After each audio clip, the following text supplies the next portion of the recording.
Hello बच्चों, कैसे हो सब। उम्मीद करता हूँ कि लॉकडाउन के बुरी टाइम में भी आप लोग अपना पोटेंशियल बहुत हाई रखते हो और बहुत अच्छे होंगे।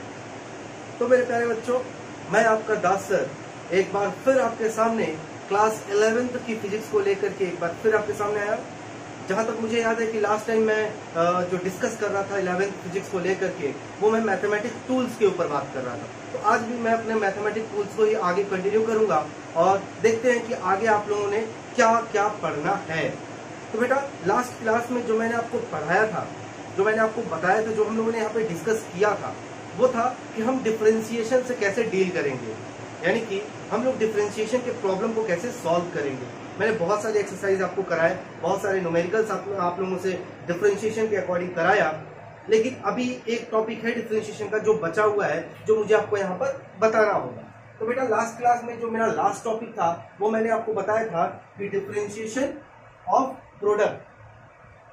तो मैंने आपको बताया था कि अगर कोई फंक्शन आपके पास है y equal to f1x into f2x, अगर ये आपके पास था, लास्ट टाइम में मैंने आपको इसका एग्जांपल दिया था, अगर ये हमारे पास था तो हम इसको डिफरेंशिएशन कैसे कर रहे थे बेटा। तो dy by D X equal to D upon D X f1x into f2x।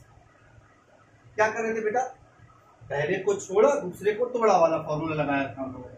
पहले को छोड़ा इंटू डिफरेंशिएशन ऑफ दूसरा प्लस दूसरे को छोड़ा, दैट इज f2x को छोड़ दिया था, और डिफरेंशिएशन ऑफ पहला। ये था आपका मल्टीपल वाले का फॉर्मूला, और इसके ऊपर हम लोगों ने न्यूमेरिकल प्रैक्टिस भी किया था, एग्जांपल मैंने आपको कराया था। मल्टीपल होगा तो ये फॉर्मूला अप्लाई करेंगे, लेकिन जब होगा डिवीजन तब हम कौन सा फॉर्मूला अप्लाई करेंगे वो मैं आपको आज की क्लास में बताऊंगा। तो बेटा, differentiation of division, differentiation of division. तो चलो सपोज कर लेते हैं y equal to u upon v एक फंक्शन है बेटा आपके पास, u अपॉन v, या फिर आप लोग लिख लो f1 upon f1x upon f2x। चलो, ये हमारे पास फंक्शन है। अब आपसे पूछ रहा है कि इसका डिफरेंशिएशन क्या होगा। तो आपसे पूछ रहा है कि dy बाई dx क्या होगा। तो बेटा, जैसे हम लोग लिखते हैं वैसे ही लिखेंगे पहले इसको। अब फॉर्मूला अप्लाई करेंगे। तो फॉर्मूला क्या होता है, ध्यान से देखना। फॉर्मूला होता है बेटा, डिनोमिनेटर जो डिनोमिनेटर में है, that is f2x into differentiation of f1x, denominator into differentiation of numerator minus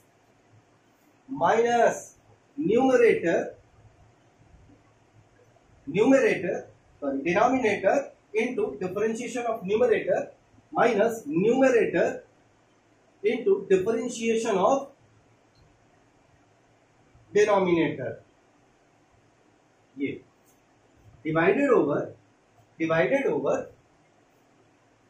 f2x का होल स्क्वायर। ये होता है बेटा फॉर्मूला आपके पास। क्या होता है, फॉर्मूला होता है। चलो अब इसको अप्लाई करते हैं, एग्जांपल ले लेते हैं। यहाँ पे एक एग्जांपल ले लेते हैं। यहाँ पर मैंने डंडा कर दिया। तो y इक्वल टू, आपके पास एक एग्जांपल के तौर पर मैं एक एग्जांपल ले रहा हूँ, x square divided by sine x. ये है हमारे पास क्वेश्चन। इसको सॉल्व कैसे करेंगे। तो बेटा, dy बाई dx जैसे लिखते हैं वैसे ही लिखना होगा हमें, d upon dx of x square divided over sine x. तो बेटा, यहाँ पे साइन एक्स जो है आपका वो डिनोमिनेटर है और एक्स स्क्वायर क्या है, न्यूमरेटर है। तो क्या होगा formula, denominator that is sine X into differentiation of numerator minus numerator into differentiation of denominator divided over denominator का स्क्वायर, क्योंकि ऐसे यहां पे था, तो साइन एक्स होल स्क्वायर। तो आपके पास क्या बचेगा बेटा, dy by D X equal to sine X into X square का क्या हो जाएगा बेटा, X square minus 1 divided by X square minus 1 और 2 सामने आ जाएगा आपके पास। 2 सामने आ जाएगा, माइनस एक्स स्क्वायर तो एक्स स्क्वायर रहेगा, साइन एक्स का हो जाता है बेटा divided over sine square x. तो यहां पर बेटा मैंने इसको सॉल्व कर लिया, फॉर्मूला अप्लाई किया और मेरा काम हो गया। समझ में आई बात बेटा? चलो तो इसको नोट डाउन कीजिए, मैं आगे बढ़ना चाहता हूँ। आज मैं बहुत ज्यादा देर डिफरेंशिएशन में बात नहीं करूंगा क्योंकि लास्ट लेक्चर में मैंने बहुत बात किया था। आज मैं आपको दूसरा कॉन्सेप्ट बताऊंगा। तो फिलहाल ये टॉपिक बचा हुआ था जो मुझे बताना था आपको, तो मैंने आपको बता दिया, इसको नोट डाउन कीजिए। चलो उम्मीद करते हैं बच्चों आप लोगों ने नोट किया होगा इसे। मैं आगे बढ़ता हूँ, प्रैक्टिस जरूर कर लेना इस फॉर्मूले के ऊपर, प्रैक्टिस बहुत ज्यादा जरूरी है।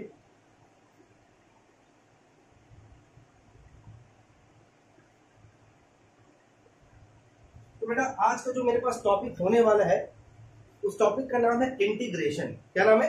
इंटीग्रेशन। इंटीग्रेशन नाम है आज के टॉपिक का, नाम है हमारे इंटीग्रेशन। तो इंटीग्रेशन है क्या? सबसे पहला सवाल, what is integration? The opposite term of differentiation is called integration. यानी कि डिफरेंशिएशन का ही उल्टा होता है इंटीग्रेशन बेटा। समझ में आई बात? जैसे कि अगर हम लोग y equal to X square को जब हम लोग डिफरेंशिएट कर रहे थे तो हमें 2x मिल रहा था। y स्क्वायर एक्स स्क्वायर को जब डिफरेंशिएशन कर रहे थे तो हमें 2x मिल रहा था। तो देखो x स्क्वायर बड़ा है कि 2x बड़ा है? तो आप कहोगे सर x स्क्वायर बड़ा है, 2x बड़ा नहीं हो सकता। तो here x square is greater than 2x। लेकिन जब यही इंटीग्रेशन कर दोगे आप, इंटीग्रेशन कर दोगे तो वैल्यू क्या हो जाती है? इंक्रीज। देखो डिफरेंशिएशन में जो वैल्यू है वो डिक्रीज हो जाती है। समझ में बात? और इंटीग्रेशन में जो वैल्यू है, इंटीग्रेशन में जो वैल्यू है वो इंक्रीज हो जाती है, बढ़ जाती है वैल्यू। समझ आई बात? है तो डिफरेंशिएशन का ऑपोजिट ही, लेकिन क्या हो जाता है? इंटीग्रेशन में वैल्यू इंक्रीज हो जाती है। चलो देखते हैं अपना इंटीग्रेशन का कॉन्सेप्ट स्टार्ट करते हैं। कोशिश करता हूं आप लोगों को फिजिक्स में जितना डिफरेंशिएशन और इंटीग्रेशन का यूटिलाइजेशन है उसको मैं आपको यहाँ पर बताने की कोशिश करूंगा। मैं ज्यादा से ज्यादा टॉपिक को कवर करने की कोशिश करूंगा। चलो बेटा सपोज करते हैं कि हमारे पास एक फंक्शन है y इक्वल टू f1x या फिर y equal to fx, y equal to fx। तो जब y को हम लोग डिफरेंशिएट करेंगे तो dy बाई dx आपको मिलेगा। सपोज कर लेते हैं f डैश x मिल जाता है। क्या मिल जा रहा है? f डैश x मिल जा रहा है। क्लियर है? जब ये क्या किया मैंने? डिफरेंशिएशन आफ्टर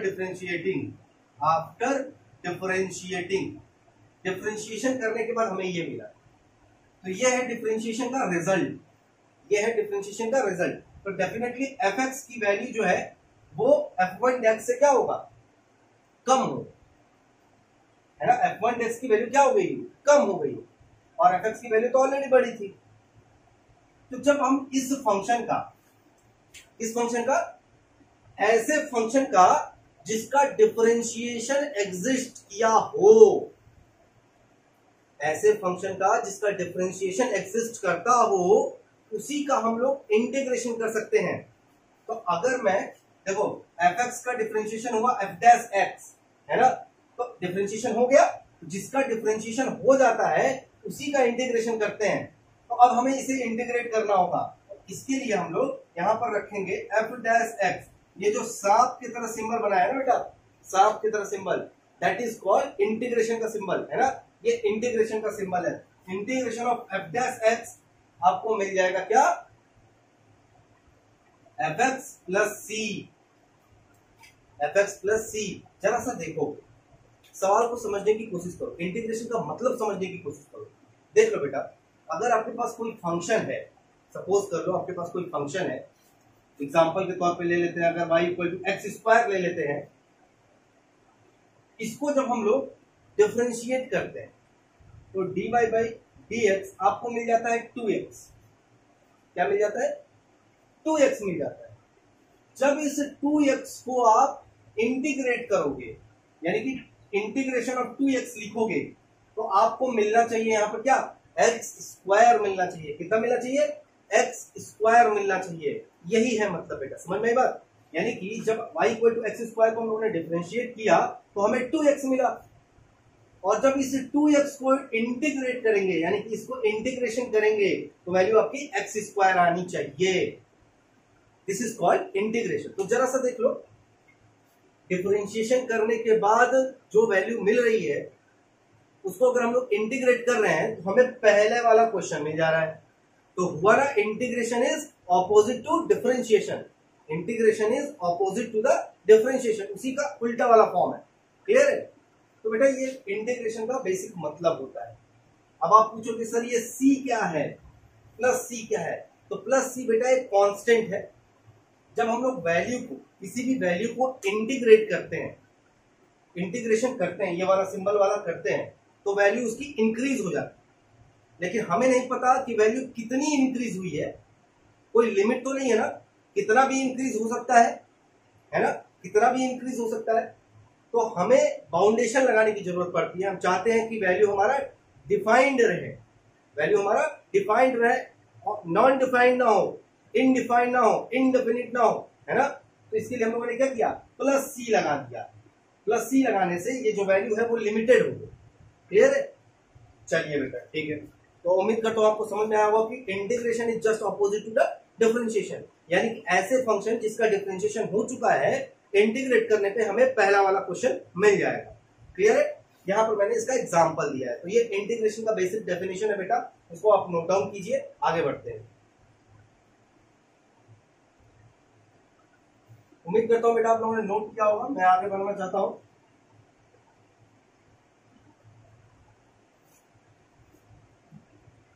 अब हम लोग अपने फॉर्मूले के ऊपर जाएंगे, क्योंकि बेटा फॉर्मूला बहुत ज्यादा इंपॉर्टेंट है। मैं आपको यहाँ पर मैथमेटिक्स नहीं पढ़ा रहा, मैं आपको केवल उतना ही मैथ्स बता रहा हूं जितना कि आपको फिजिक्स में यूज किया जा सके। ये आपका मैथमेटिक्स नहीं है, मैं आपको केवल और केवल उतना ही मैथ्स बता रहा हूं जितना आपकी फिजिक्स में यूज कर सको। तो जो सबसे पहला फॉर्मूला होगा बेटा, वो मेरा फॉर्मूला होगा if y equal to x पे पावर n, एक्स पे पावर n, तो इंटीग्रेशन ऑफ एक्स पे पावर n dx, ये होना जरूरी है बेटा, है ना। या फिर ऐसे ना लिख करके आप ऐसे लिखो dy by dx equal to x पे पावर n, है ना। तो ये dx इधर जाएगा, तो dy equal to x to the power n और dx, इस dx को इधर भेज दिया, तो dy इक्वल टू एक्स पे पावर n dx। तो x पे पावर n dx का जो फॉर्मूला बन करके आएगा बेटा, यानी कि अगर x के ऊपर कोई भी पावर है उसका इंटीग्रेशन करने जाते हो तो आपका फॉर्मूला किस तरह से अप्लाई होगा मैं ये बता रहा हूं आपको। तो x पे पावर n प्लस 1, देखो डिफरेंशिएशन हम क्या कर देते हैं, पावर को खींच के सामने लाते थे, -1 कर देते थे। यहां पर क्या करेंगे, x पे पावर n है, उसके ऊपर एक ऐड कर देंगे, डिवीजन करेंगे, डिवाइड करेंगे और क्या लिखेंगे, n प्लस 1, जो भी पावर है वो यहां पर नोट डाउन कर देंगे। क्लियर है? यह हो गया आपका पहला फॉर्मूला, ये फर्स्ट फॉर्मूला है आपका, यानी कि डिफरेंशिएशन ऑफ x पे power n dx equal to x पे power n plus 1 upon n plus 1। यहां पर ये dx होना जरूरी है बेटा, ठीक है बेटा, यहां पर ये dx होना जरूरी है। अगर ये dx है तभी ये x के लिए इंटीग्रेट होगा। क्लियर है? चलो अब हम जाते हैं अपने दूसरे फॉर्मूले के ऊपर। दूसरा फॉर्मूला, तो if dy by dx equal to 1 upon x, क्या लिखा बेटा मैंने, dy by dx equal to 1 upon x. तो dy इक्वल टू क्या हो गया होगा, 1 अपॉन एक्स dx।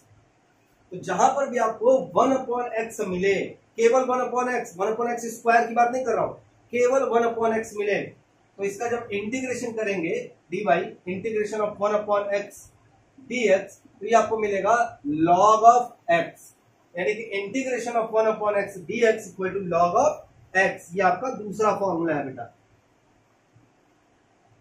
क्लियर? यानी कि जहां पर भी बेटा आपको 1 अपॉन एक्स dx दिखे और इंटीग्रेट करने के लिए कह रहा है, तो आप सीधे लिखोगे वहां पे log ऑफ x, सीधे वहां पर log ऑफ x सब्स्टिट्यूट कर देना। ये दो फॉर्मूला आप नोट डाउन करो बेटा। हम इन दोनों फॉर्मूले का एक एक एग्जांपल आपको बता देते हैं। तो अगर मैं एग्जांपल बताऊं यहाँ पे आपको, यहाँ पर अगर मैं आपको एग्जांपल बताऊं, तो सपोज कर लो यहाँ पर हमें दिया हुआ है कि इंटीग्रेट एक्स पे पावर 7, इंटीग्रेट एक्स पे पावर 7। तो लिखेंगे कैसे? तो लिखेंगे ऐसे, इंटीग्रेशन ऑफ एक्स पे पावर 7 dx, ऐसे लिखेंगे बेटा। लिखने का फॉर्म है ये, एक्स पे पावर 7 dx इक्वल टू, क्या करेंगे बेटा? इंटीग्रेशन में क्या होता है, एक्स पे पावर n dx का जो इंटीग्रेशन होता है वो होता है एक्स पे पावर n प्लस 1, यानी कि होगा एक्स पे power 7 plus 1 divided by n कितना है? 7 है, 7 प्लस 1, तो एक्स पे पावर 8 अपॉन 8। ये आ गया आपके पास आंसर। प्लस सी लगाना जरूरी है बेटा, हर बार प्लस सी लगाना आपको जरूरत पड़ेगा, जरूरी है प्लस सी लगाना। तो यहां पर ये हो गया बेटा इसका सॉल्यूशन। ओके, अब आओ ये वाले का देख लेते हैं फॉर एग्जांपल। तो एग्जांपल बेटा, ये फॉर एग्जांपल देखो, सपोज कर लो आपसे कह रहे हैं इंटीग्रेट एक्स पे पावर 3 प्लस 1 अपॉन एक्स। ये कह रहे हैं एक्स पे पावर 3 प्लस 1 अपॉन एक्स। तो आप क्या करोगे, इसको लिखोगे x cube plus 1 upon x dx। इसको इंटीग्रेट करने के लिए कह रहा है, इसको इंटीग्रेट करने के लिए कह रहे हैं। तो पहले हम लोग क्या करेंगे बेटा, एक्स पे पावर 3 को dx को एक साथ ले लेंगे, तो हो जाएगा एक्स पे पावर 3 dx एक इंटीग्रेशन के साथ, प्लस अब 1 अपॉन एक्स का प्रोडक्ट होगा dx के साथ, यानी कि इसका प्रोडक्ट होगा। तो integration of 1 upon x dx। ठीक है, अभी क्या होगा, अप्लाई करते हैं। तो 3 है तो 3 plus 1 divided by 3 plus 1 plus 1 upon x का क्या हो जाता है, लॉग एक्स। 1 अपॉन एक्स का लॉग एक्स हो जाता है, तो लॉग एक्स प्लस सी लगा दो, प्लस सी। ये हो गया आपका सॉल्यूशन। तो यहां पर बेटा मैंने दो फॉर्मूला आपको बताया, दोनों फॉर्मूले का एक एक एग्जांपल बता दिया, नोट डाउन कीजिए, आगे के फॉर्मूला को देखते हैं।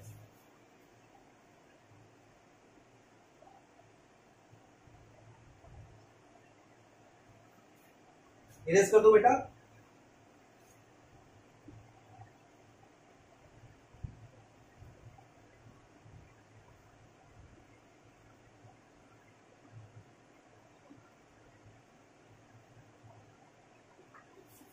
तो अभी बेटा हमारे पास है कि integration of cos x dx कितना होगा, integration of cos x dx कितना होगा,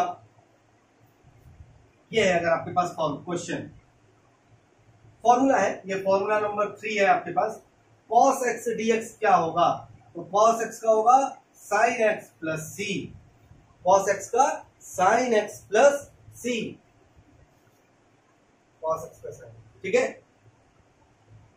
फॉर्मूला है बेटा, जस्ट सिंपल फॉर्मूला है ये।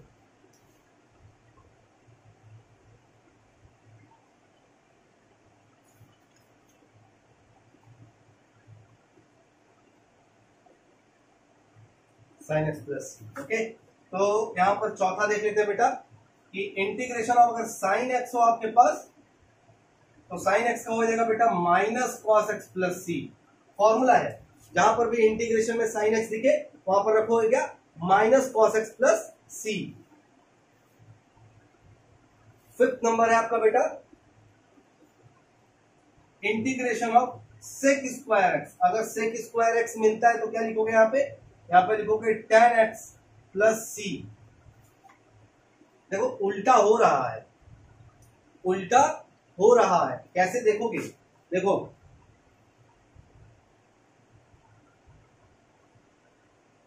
cos x का डिफरेंशिएशन कितना होता था, माइनस ऑफ sin x, है ना। sin x का डिफरेंशिएशन कितना होता था, minus of cos x। sin x का cos x होता था। अच्छा, sec स्क्वायर x का कितना होता था, tan x का, यहां पर sec स्क्वायर।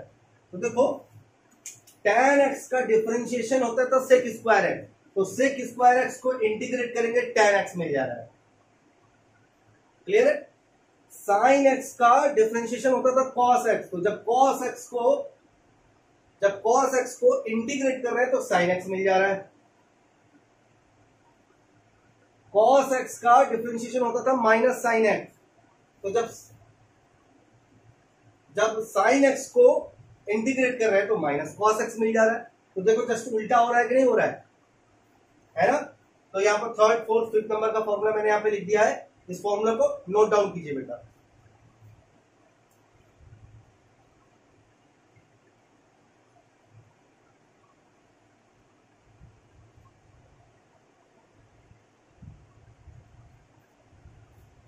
इरेज कर रहा हूं। अब आओ थोड़ा सा एग्जांपल देखते हैं, आपको एग्जांपल देते हैं, आपको एग्जांपल देखते हैं बेटा।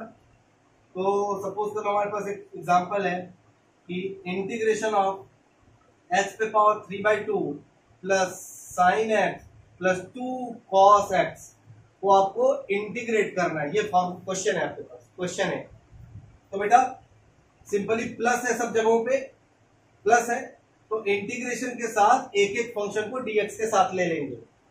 तो इंटीग्रेशन ऑफ एक्स पे power 3/2 dx plus integration of sine x dx plus integration of 2 cos x dx। अलग अलग कर लिया ना। अलग अलग करने के बाद सॉल्यूशन करते हैं बेटा। 3/2 plus 1 divided by 3/2 plus 1, power एक ऐड हो जाता है। इंटीग्रेशन में पावर क्या हो जाता है? ऐड हो जाता है। प्लस साइन एक्स का क्या हो जाता है बेटा? कॉस एक्स का होता था डिफरेंशिएशन माइनस साइन एक्स, और साइन एक्स का क्या हो जाएगा? साइन एक्स का इंटीग्रेशन हो जाएगा माइनस कॉस एक्स, है ना। इंटीग्रेशन क्या होगा? Minus cos x. अभी फॉर्मूले में बताया मैंने आपको। प्लस 2 cos x का क्या हो जाएगा बेटा? 2 तो बाहर आ जाएगा, और cos x का हो जाएगा sin x प्लस c। तो यहां पर फॉर्मूला आपके पास जो आंसर आएगा वो आएगा बेटा 5/2 upon 5/2 minus cos x plus 2 sin x plus c। ये हो जाएगा बेटा आपका क्या आंसर। नोट डाउन कीजिए।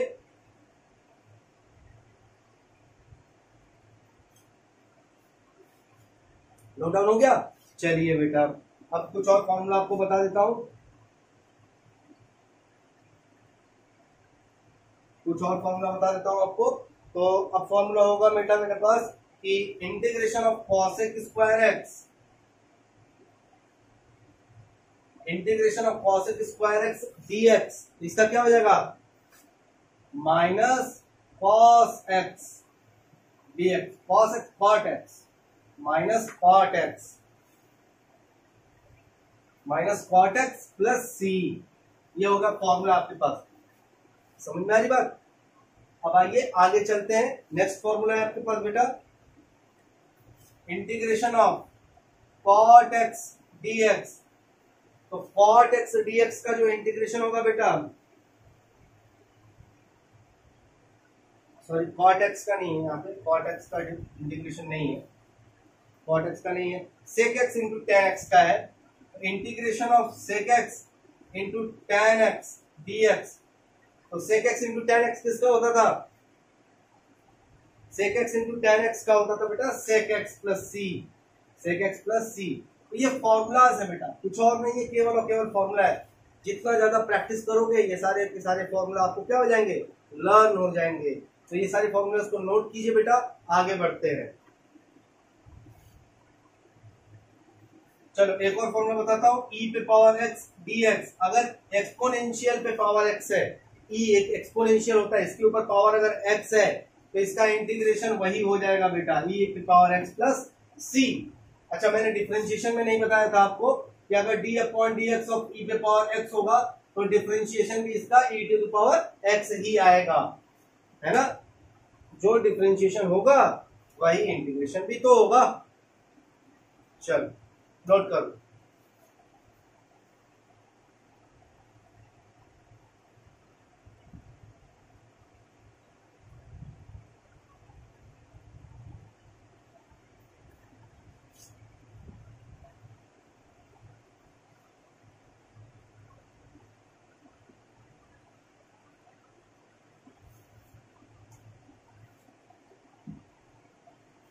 चलो बेटा एक रूल बताता हूं आपको।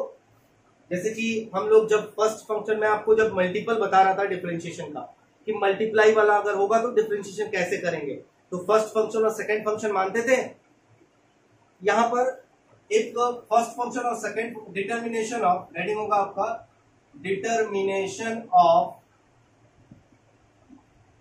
First function and second function, determination of first function and second function. तो चलो इसको डिटरमाइन कैसे करेंगे ये दिखा देता हूं आपको। डिटर्मिनेशन कैसे करेंगे, तो डिटर्मिनेशन करने के लिए बेटा सबसे पहले आपको पता होना चाहिए कि आई लेट क्या होता है। आई लेट क्या होता है, तो आई मतलब होता है बेटा इनवर्स, एल मतलब होता है लॉगरिथमिक्स, ए का मतलब होता है एल्जेब्रिक, टी का मतलब होता है ट्रिग्नोमेट्री और ई का मतलब होता है एक्सपोनेंशियल। अब देखो बेटा, अगर आपके पास दो फंक्शन आते हैं, for example sine X into X square आ जाता है, sine X into X square, तो साइन एक्स क्या है, ट्रिग्नोमेट्री है ना, और एक्स स्क्वायर क्या है, एलजेब्रा है। तो ट्रिग्नोमेट्री और एलजेब्रा में से कौन सा पहले आ रहा है, तो देखो आईलेट में से सबसे पहले क्या आ रहा है, एलजेब्री आ रहा है, फिर ट्रिग्नोमेट्री आ रहा है। देखो एलजेब्रिक फिर ट्रिग्नोमेट्री, यानी कि एक्स स्क्वायर जो होगा वो आपका फर्स्ट फंक्शन हो जाएगा और ट्रिग्नोमेट्री वाला जो होगा वो आपका क्या होगा, सेकेंड फंक्शन होगा। बेटा ये रूल जो है बेटा वो बताता है कि किस फंक्शन को हम लोग फर्स्ट मानेंगे और किस फंक्शन को हम लोग सेकेंड मानेंगे। तो देखो बेटा डिफरेंशिएशन में फर्स्ट और सेकेंड की जरूरत नहीं पड़ती है, लेकिन इंटीग्रेशन में जरूरत पड़ती है। अभी आप देखोगे क्यों जरूरत पड़ती है। तो फिलहाल इंटीग्रेशन में आपको फर्स्ट फंक्शन और सेकेंड फंक्शन को मानने की जरूरत पड़ेगी कि कौन सा फर्स्ट फंक्शन मानेंगे, कैसे उसको सेलेक्ट करेंगे। सिलेक्शन कैसे करते हैं, तो आई लेट के अकॉर्डिंग करते हैं। क्या है, आई मतलब इनवर्स, एल मतलब लॉगरिथमिक्स, ए मतलब एल्जेब्रिक, टी मतलब ट्रिग्नोमेट्रिक और ई मतलब एक्सपोनेंशियल। इसमें से जो भी पहले आएगा उसको फर्स्ट फंक्शन मान लेंगे। फॉर एग्जांपल मेरे पास फंक्शन ये था sign X into X square, तो एक्स स्क्वायर जो था वो फर्स्ट फंक्शन क्यों हो गया, क्योंकि आई लेट में एल्जेब्रा पहले आता है और ट्रिग्नोमेट्री बाद में आता है। तो एक्स स्क्वायर फर्स्ट फंक्शन हो गया और ट्रिग्नोमेट्री यानी कि साइन एक्स सेकेंड फंक्शन हो गया। तो ये डिटर्मिनेशन ऑफ फर्स्ट फंक्शन और सेकेंड फंक्शन का हो गया बेटा। इसको नोट डाउन कीजिए और इसी रूल को हम लोग फॉलो करेंगे।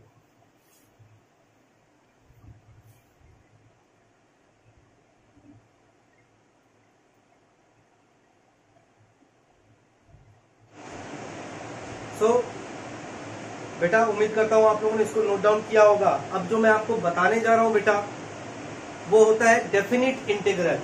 अब मैं आपको बताने जा रहा हूं कि डेफिनिट इंटीग्रल क्या होता है। जब आप एक्स स्क्वायर को इंटीग्रेट कर रहे थे तो आपको मिल रहा था एक्स पे पावर 3 अपॉन 3 प्लस सी, यही तो मिल रहा था। पावर 2 है तो प्लस 1 अपॉन 2 प्लस 1, तो एक्स पे पावर 3 अपॉन 3 प्लस सी मिल रहा था। तो इसको कहते हैं बेटा इनडेफिनिट इंटीग्रल। इसको कहते हैं इनडेफिनिट इंटीग्रल। इनडेफिनिट इसलिए कहते हैं बेटा क्योंकि हमारे जो एक्स स्क्वायर जो फंक्शन है उस फंक्शन को इंटीग्रेट करने के बाद जो वैल्यू बढ़ रही है, इंक्रीज हो रही है, वो डिफाइंड नहीं है कि कितना इंक्रीज होकर के क्या वैल्यू हो गई, नहीं पता है। लेकिन अगर हमें ये वैल्यू जो है एक्स क्यू अपॉन 3 की वैल्यू अगर पता चल जाती है कि ये कितना हुआ है ना, इसकी एग्जैक्ट वैल्यू कितनी हुई, तो हम उसको क्या कह देंगे, डेफिनिट इंटीग्रल कह देंगे। फॉर एग्जाम्पल जो है ऐसे करके एग्जाम्पल बता देता हूं, कंपेयर करके आप समझ जाओगे। यहां पर मैंने इसको डिफरेंशिएट किया, प्लस सी लगाया, इनडेफिनिट इंटीग्रल हो गया।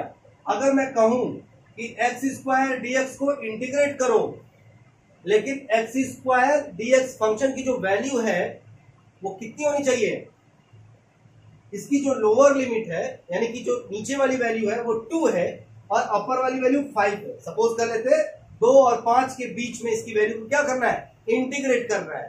तो यहां पर 2 को कहते हैं बेटा लोअर लिमिट और 5 को कहते हैं अपर लिमिट। तो लोअर लिमिट और अपर लिमिट आपके पास दिया हुआ है।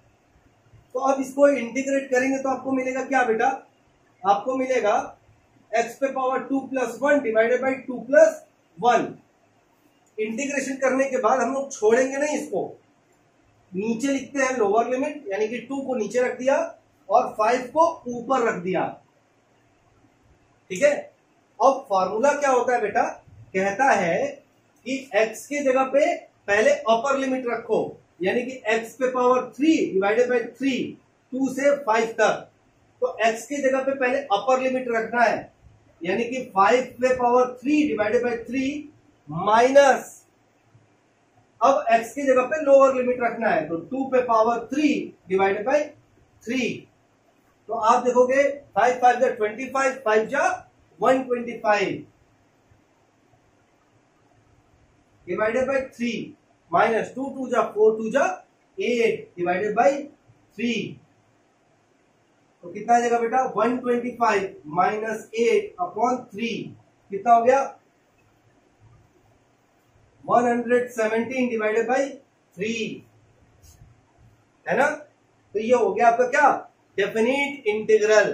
अब देखो प्लस सी यहां पर नहीं लगा है, तो आओ मैं समझाता हूं आपको कि डेफिनिट इंटीग्रल को करते कैसे हैं।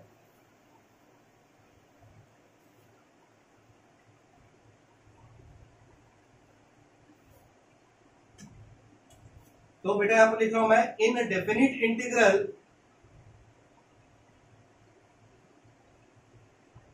there is given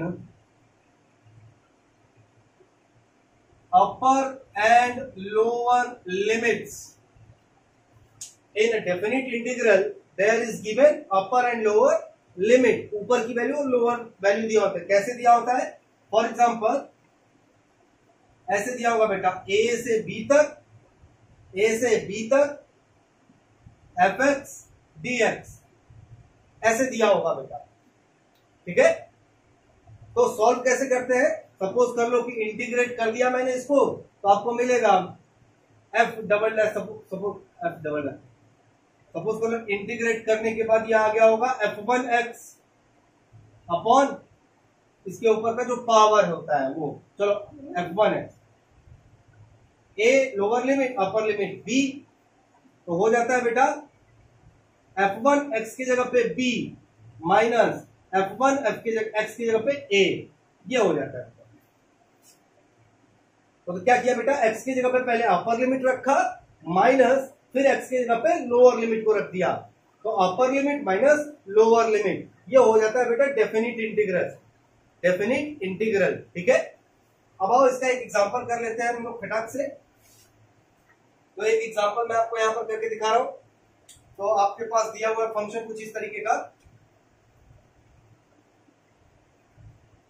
1 से लेकर के 2 तक x dx को दिया हुआ है, तो इसको इंटीग्रेशन करेंगे 1 से 3x dx। क्या होता है बेटा, x पे पावर 1 है ना, तो एक पावर ऐड हो जाएगा x पे पावर 2 डिवाइडेड बाई 2, 1 और 2, 1 से लेकर के 2। फिर फॉर्मूला कहते हैं पहले x की जगह पे अपर लिमिट रखो, तो 2 पे पावर 2 अपॉन 2 माइनस फिर x की जगह पे लोअर लिमिट रखो, तो 1 पे पावर 2 अपॉन 2, तो 2 2 जा 4 बाई 2 माइनस 1 अपॉन 2, तो ये कितना हो जाएगा 2 माइनस 1 अपॉन 2, कितना हो जाएगा बेटा 3 अपॉन 2 आंसर। अब देखो यहाँ पर प्लस सी नहीं लगा, प्लस सी क्यों नहीं लगा, क्योंकि ये डेफिनिट हो गया, डिफाइंड हो गया कि इसकी वैल्यू कितनी होगी। ओके चलो बेटा, ठीक है, तो नोट डाउन कीजिए, आगे बढ़ते हैं।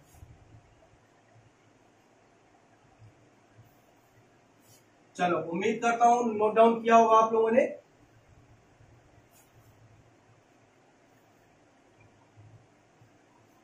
उम्मीद करता हूं नोट डाउन किए होगे बेटा। तो अब जो मैं आपको बताने जा रहा हूं बेटा, अगर आपके पास कोई फंक्शन दिया हो, कह रहा है कि इंटीग्रेट 2dx, कह रहा है कि 2dx को इंटीग्रेट करो, बेटा 2 को बाहर कर लेंगे, इंटीग्रेशन ऑफ dx तो जब dx को इंटीग्रेट करेंगे तो dx का जो केवल dx का जो इंटीग्रेशन होता है बेटा वो होता है x। तो 2 इंटू एक्स प्लस सी, क्योंकि यहाँ पर लिमिट नहीं दिया हुआ है, लोअर और अपर लिमिट दिया नहीं है, तो प्लस सी लगा देंगे, तो ये हो जाएगा 2x प्लस सी आपका आंसर। ठीक है, यानी कि केवल और केवल अगर dx दिया है तो उसका इंटीग्रेशन क्या हो जाएगा, x हो जाएगा। ओके, चलो एक और क्वेश्चन देता हूं, फटाक से करते हैं, तुरंत जल्दी जल्दी। इंटीग्रेट अंडर रूट एक्स को इंटीग्रेट करने के लिए कह रहा है dx के साथ, तो बेटा क्या हो जाएगा यहाँ पे, तो सबसे पहले पावर रख दो, x पे पावर 1/2 होता है, अंडर रूट का मतलब 1/2 dx, इंटीग्रेट करेंगे क्या होगा, x पे power 1/2 plus 1 divided by 1/2 plus 1 plus c, हो जाएगा x पे power 3/2 divided by 3/2 plus c, answer ये हो जाएगा आंसर। समझ में आई बात? चलो एक और करते हैं फटाक से।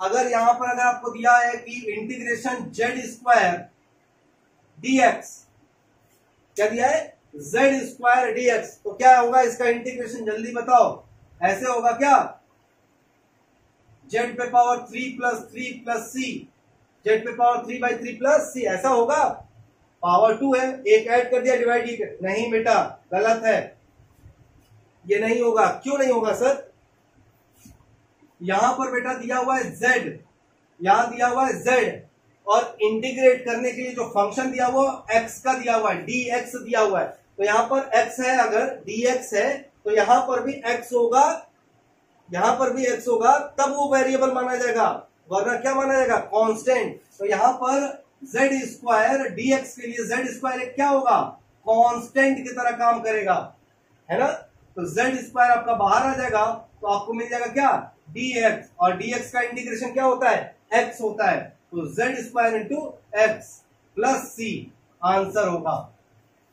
समझ में आई बात बेटा? चलो नोट डाउन कर लेना चाहिए था, चलो नोट डाउन कर लो, z² x plus C answer, note down कर लो बेटा, एग्जांपल्स हैं, सारे के सारे एग्जांपल्स हैं बेटा। चलो इंटीग्रेशन में बेटा अभी तक आपको केवल इतना ही प्रैक्टिस करना है, इतने पे आप अपना कमांड बढ़ाओ, इसके बाद मैं एक नए लेक्चर के साथ आऊंगा जिसमें हम लोग नए कॉन्सेप्ट की बात करेंगे। तब तक के लिए अपना ध्यान रखना, गुड बाय बेटा।